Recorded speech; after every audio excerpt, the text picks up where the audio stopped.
பஸ்மாக்கா.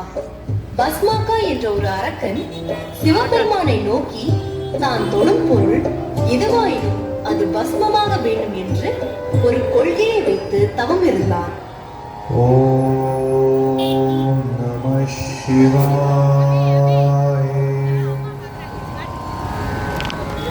ஓம் நம சிவாய.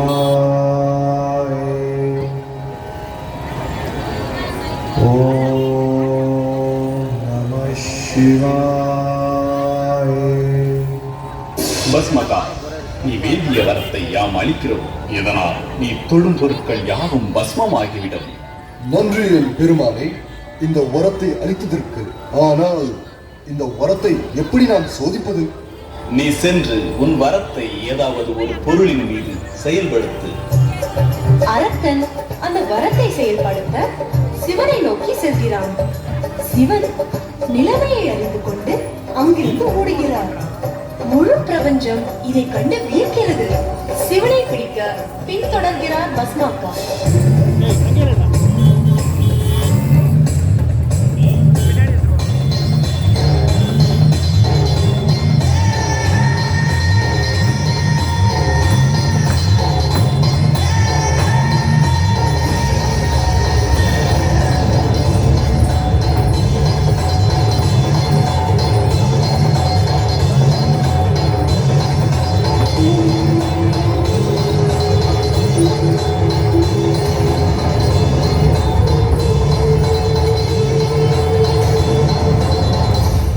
அழிந்தால் பிரபஞ்சமே அழிந்து விடுமே.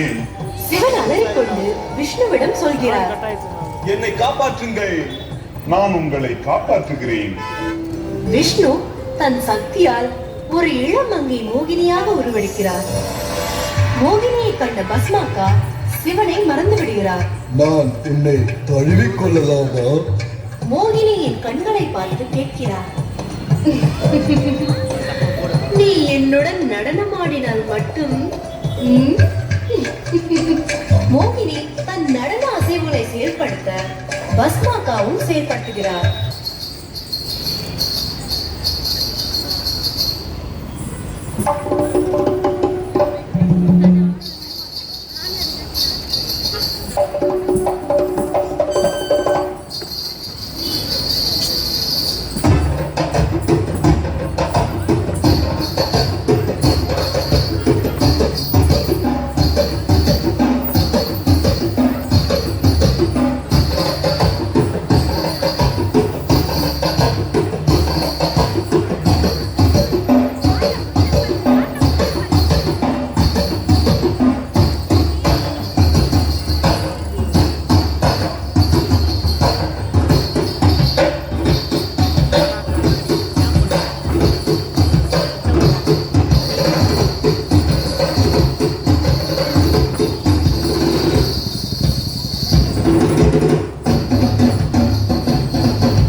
பஸ்மாக்காவின் உடல் பஸ்மமாகிறது.